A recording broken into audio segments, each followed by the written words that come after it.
Welcome to Advance Institute of Technology. आज मैं आप लोगों को मोबाइल नेटवर्क रिपेयरिंग समझा रहा हूँ। ठीक है, मोबाइल नेटवर्क रिपेयरिंग में सबसे पहले हमको क्या क्या चेक करना है, क्या क्या कहाँ पर क्या पॉइंट है, क्या चीज़ है, वो सारी चीज़ें मैं डिटेल में समझा रहा हूँ। मोबाइल के अंदर जो सबसे नीचे टिप दी होती है, जो सीसी पत्ते पे से लग कर ये टिप एक्सटर्नल एक एंटीना होता है, उस पर ये कनेक्ट होती है। उसके बाद यहाँ से सप्लाई आती है 2GPF पर, और किसी में सिंगल लाइन होती है, किसी में डबल लाइन होती है। ये RX है, ये TX है। RX का मतलब होता है रिसीविंग, TX का मतलब होता है ट्रांसमिटिंग। रिसीविंग मतलब सिग्नल को लेना, ट्रांसमिटिंग यानी सिग्नल को भेजना। ये ही सप्लाइयाँ पूरी यहाँ से बनती हैं। यहाँ पर कुछ नेटवर्क रजिस्टर्स वगैरह रहते हैं, और नेटवर्क रजिस्टर जो होते हैं वो फ्रीक्वेंसी को डिवाइड करने के काम में आते हैं। फ्रीक्वेंसी को डिवाइड करने के काम में आते हैं। कभी कभी ये भी शॉर्ट हो जाते हैं, या कुछ दिक्कत आ जाती है, ओपन हो जाते हैं सॉरी, तो इनकी जगह हम दूसरे लगा सकते हैं, या तो इनको डायरेक्ट कर सकते हैं। ठीक, ये 2G है लो बैंड, 2G PFO है पावर फ्रिक्वेंसी ऑक्सीलेटर। ये 4G PFO है, 4G power frequency oscillator high band.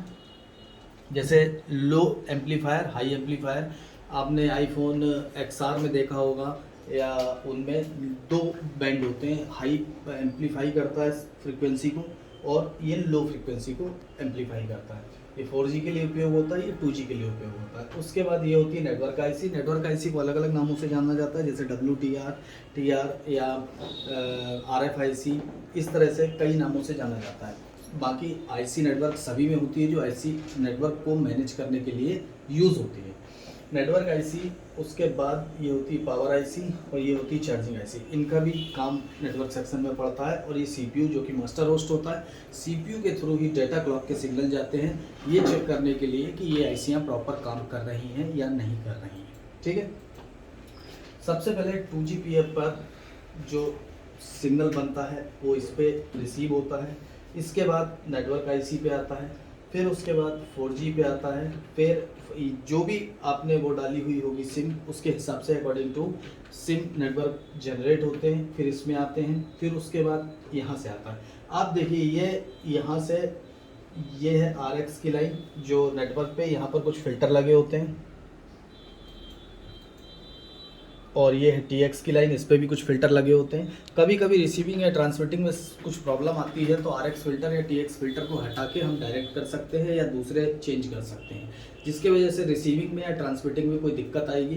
जैसे फ़ोन लगा रहे हैं तो लगने में दिक्कत कर रहा है, या रिसीव कर रहे हैं तो रिसीव करने में दिक्कत कर रहा है। इस तरह से कुछ भी प्रॉब्लम आती है तो हम इस फिल्टर के लिए जिम्मेदार रहते हैं।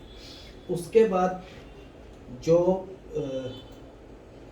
ये वाली जो लाइनें हैं, यहाँ से ये जो B-Reg की लाइन है, ये पावर IC से यहाँ पर B-Reg यानी कि वोल्टेज रेगुलेटेड। वोल्टेज रेगुलेटेड का मतलब ये होता है कि वोल्टेज की तब ज़रूरत है तब वोल्टेज दिया जाए।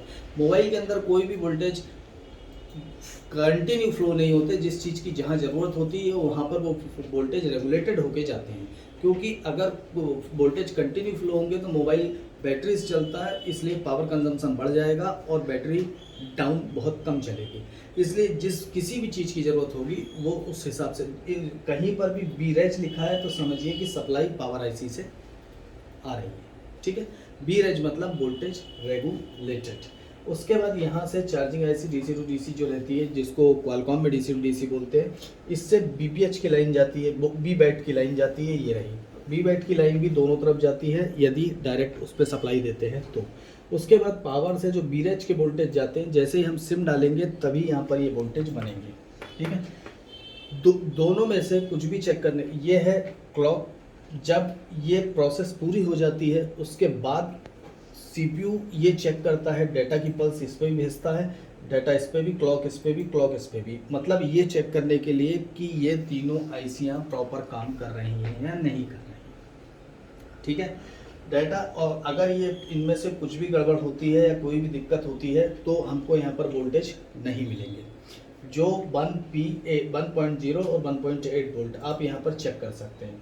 उसके बाद इनके वोल्ट जो यहाँ पर बढ़ जाते हैं, ये वोल्ट तभी बढ़ेंगे जब सिम डालेंगे, अदरवाइज ये वोल्टेज नहीं बढ़ सकते।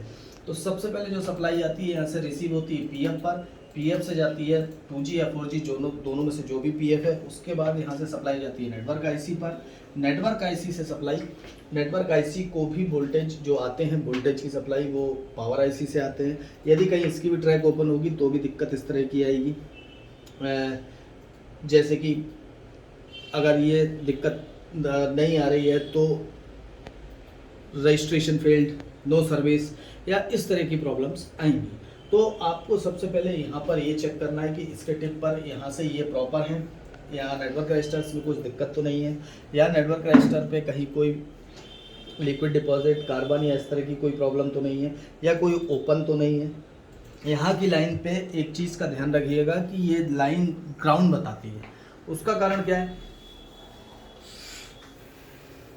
ये लाइन हमेशा नेटवर्क वाली ग्राउंड बताती है। उसका कारण ये है कि नेटवर्क की लाइन पे जो फिल्टर लगे होते हैं, ठीक है, क्वाइल फिल्टर्स जो होते हैं, वो क्या है, दोनों तरफ एक दूसरे को टच कर देती है, ठीक है। तो इस वजह से ये दिक्कत करता है। RX और TX की जो सीरीज सप्लाई 2G PF पर आती है, उसके बाद यहाँ से जाती है नेटवर्क IC पर। अब यहाँ से CPU के जो मास्टर क्लॉक डाटा सिग्नल है वो इस पे आता है और इस पे भी आता है। आप यहाँ पर भी इसके वोल्टेज चेक कर सकते हैं और यहाँ पर भी चेक कर सकते हैं।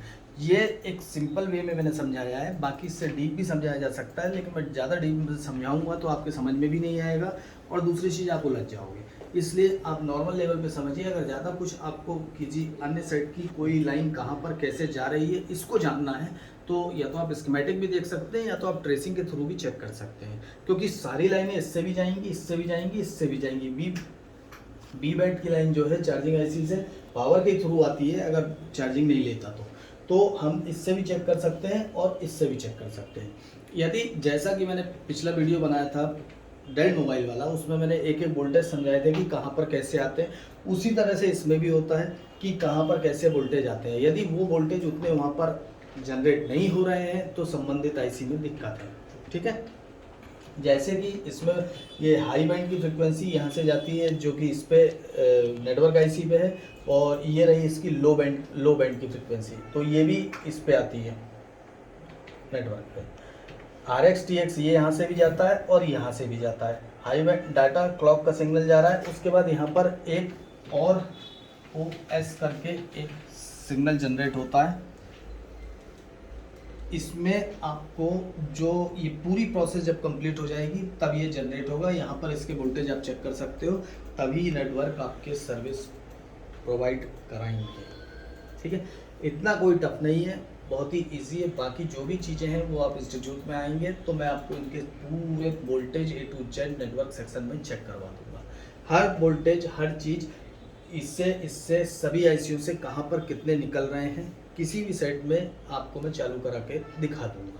किसी सेट पे नहीं बन रहे हैं तो इस आईसी को हटा के कि कहाँ, जैसे ये आईसी हटेगी तो कहाँ पर वोल्टेज नहीं बनेंगे तो उसको भी दिखा सकते हैं, इसको भी हटा के दिखा देंगे, इसको भी दिखा सकते हैं, किसी को भी। इनमें से जो भी आईसी आप बोलेंगे वो सारी आईसी हटा के प्रॉपर वोल्टेज उन पे कहाँ पर नहीं बन रहा है, किसको हटाने से क्या प्रॉब्लम्स आती हैं, इस तरह की डीप जानकारी आपको जो है वो इंस्टीट्यूट में दी जाएगी।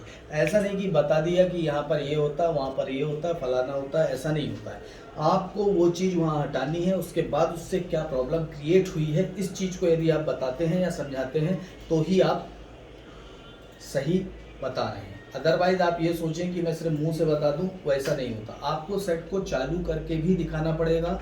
नेटवर्क नहीं आ रहा है तो नेटवर्क को ला के दिखाना पड़ेगा, यदि आ रहा है तो हटा के प्रॉब्लम को क्रिएट करना पड़ेगा। तब आप बेहतर और बढ़िया तरीके से समझा सकते हैं और तभी बच्चा सीख पाएगा। अदरवाइज ऐसे बच्चा कुछ भी नहीं समझेगा।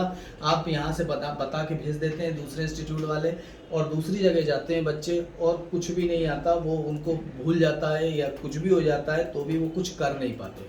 उसकी वजह यही है कि वो प्रॉब्लम को सही तरीके से समझते हैं और ना ही समझा पाते हैं, और अंत में वो सेट कुछ भी नहीं, वही रिंगर, चार्जर, वाइब्रेटर, होल्डर बना पाते हैं। बाकी वो कुछ भी डीप नॉलेज सेट को नहीं बना सकते।